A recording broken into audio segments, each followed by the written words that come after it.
friends, I am back with another video. Hope you guys enjoyed my previous one in which I have explained about the most important rules, the stalemate and the end passant. Now in today's session I would like to explain the vital move of the chess game and some notation which I left earlier. So watch the video till the end and enjoy. So let's begin. So the most vital and precious move of the chess is the castling. Castling is the only move in which the player is allowed to move two pieces simultaneously, the king and the rook. These two pieces will be moved simultaneously in the castling. So as there are two rooks, the castling is of two types. One is kingside castling and the other is queenside castling. So let's see what are they. So the initial position of the rooks and the kings and the rooks are these, right? So while setting the board, I said that these pieces will be placed on these squares. See, we have two rooks, black also has two rooks. So if you castle, if you make castling towards right to the king, this side, then it is known as kingside castling, or it is also called as short castle. And if you castle to the left of the king, then it is known as queenside castling, or it is known as a long castle. Same, if you castle right to the black king, then it is kingside castling. If you castle left to the black king, it is queenside castling. So in kingside castling, let's see the kingside castling of white. Here the white king will move two squares to right, and the rook will be placed behind it on the left side. See, the king will move two squares to right and the rook will be placed behind the king on the left side like this. Same as white, black also will move. It will move two squares to right and will place the rook behind it on the left side. So this is the kingside castling. Queenside castling is the same, but it is the reverse of kingside castling. In queenside castling, you will move the king towards left to two squares. You will move the king two squares to left and you will place the rook behind it on the right side. Same like white, black also will move. It will move two squares to left and you will place the black rook behind it on the right side. So this is queenside castling. So players usually opt to castle as far as possible in order to place the king in the safe side. So there are some rules which you need to follow while castling. You cannot castle as you wish. There are some rules to follow. Number one is that to castle any side, either king side or queen side, no pieces should be present between the king and the rook that is chosen for castling. If you want to castle queen side, means left to the king, then no pieces should be placed in between the king and the rook that is on A1 square. Here the pieces can be there, but if you want to castle this side, here the pieces should not be there. Same, if you want to castle king side, then no pieces should be placed in these two squares. They must be moved from that square, then only you can castle. And the second is that to castle, the king should not move from that square, from its square. So initially the king will be placed on the E1 square. So if for some reason, if it has been moved to E2 square for some reason, and suddenly it got remember that he need to castle and he came again to E1 square, then white does not have the chance to castle. Why? Because the king has already been moved to some square, say E2 square. So to castle, the king must not move. Castling should be its first move. And also, third thing is that the rook should not be moved. See, there are two rooks on A1 and H1. Among the two rooks, if this rook, the H1 rook, is being moved to attack some piece, opponent piece, then you need to castle queen side. You need to castle with the A1 rook. you cannot cancel with this one because it is already moved. Again, you cannot bring back and cancel this side. No, you cannot cancel like this because this rook is already been moved to h4 square. So you have only chance to cancel queen side because the rook on the a1 square is not moved. So you can cancel with that. Remember, the king should not move, and if among the two rooks, this rook, one rook is being moved, then you need to cancel with the unmoved rook. You cannot cancel when you are on check. See, consider this position. Here black has a queen. Now it wants to keep a check on the white like this. So here we can see that the white king is on check. Is kept on attack. So now it does not have to escape from that check. It cannot cancel like this. No, it cannot. King cannot cancel on check when it is on check.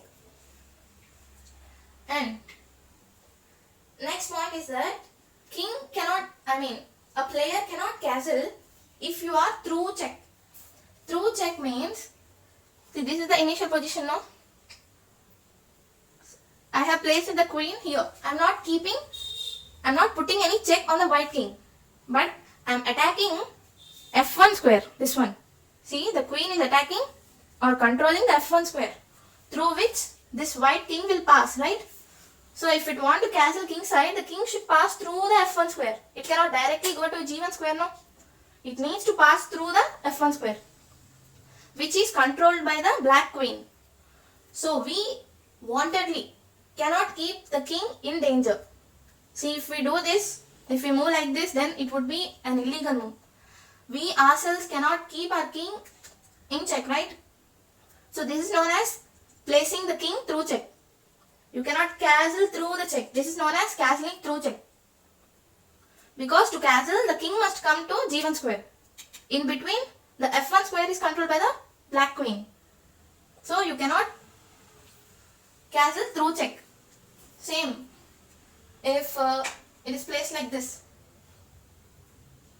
Here it is controlling the f1 square and also the c1 square. So now the white king does not have the chance to cancel any side. It cannot cancel king side, or also it cannot cancel on queen side.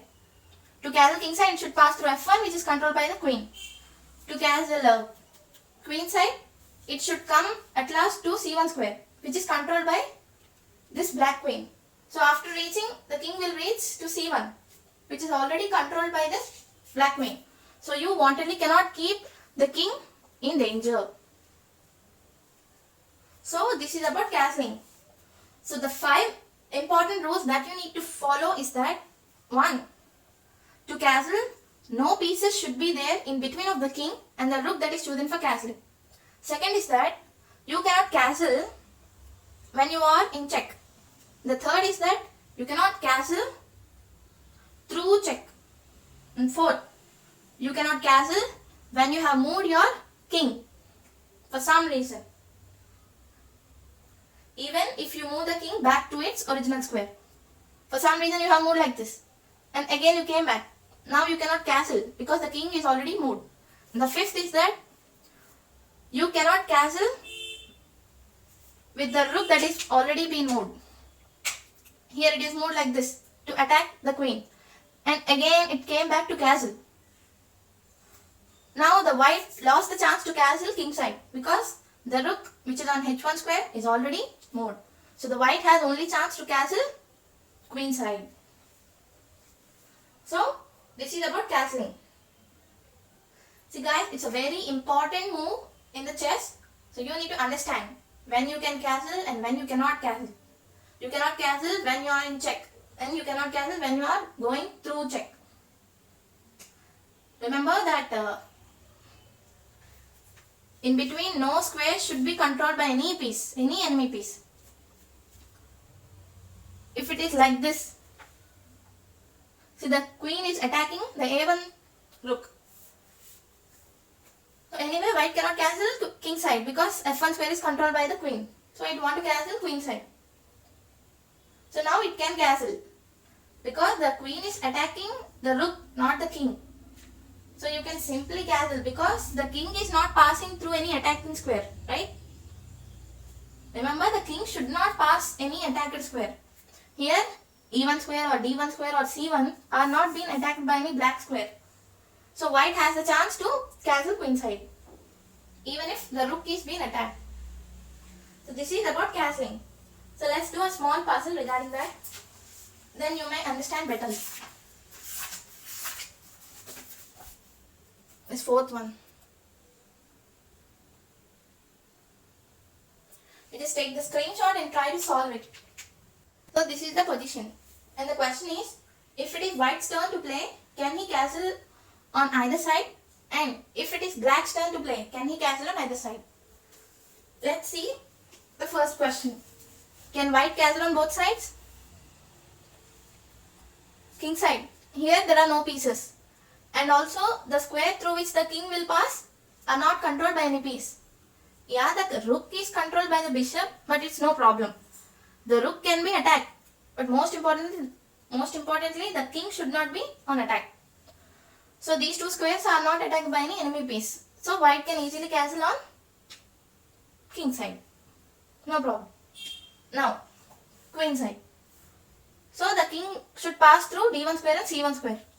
These two squares are not controlled by any enemy piece. Yeah, the bishop is controlling the B1 square. No problem, the king anyway will not pass through the square. So king can easily castle queen side. So white can castle on both sides. No problem. Let's see about black. First, let's see about the king side castling. Can he castle? To castle king side, it should pass through F1 square. This square. But the F1 square is controlled by this knight. So the black does not have the chance to castle king side. Because if it castle, it need to pass through the attacking square. Can he castle queen side? No, obviously not. Because to castle queen side, it should pass through D8 square. This one. Which is also controlled by this white knight. So black cannot castle either side. So the answer to the question is, white can castle on the either side, but black cannot castle on the other side. So hope you guys understood perfectly about castling. So this is it for today. Hope you guys enjoyed. So in the next video, I will complete my first chapter, the evolution of chess. So no need to worry, I am going very slow. You can just understand perfectly.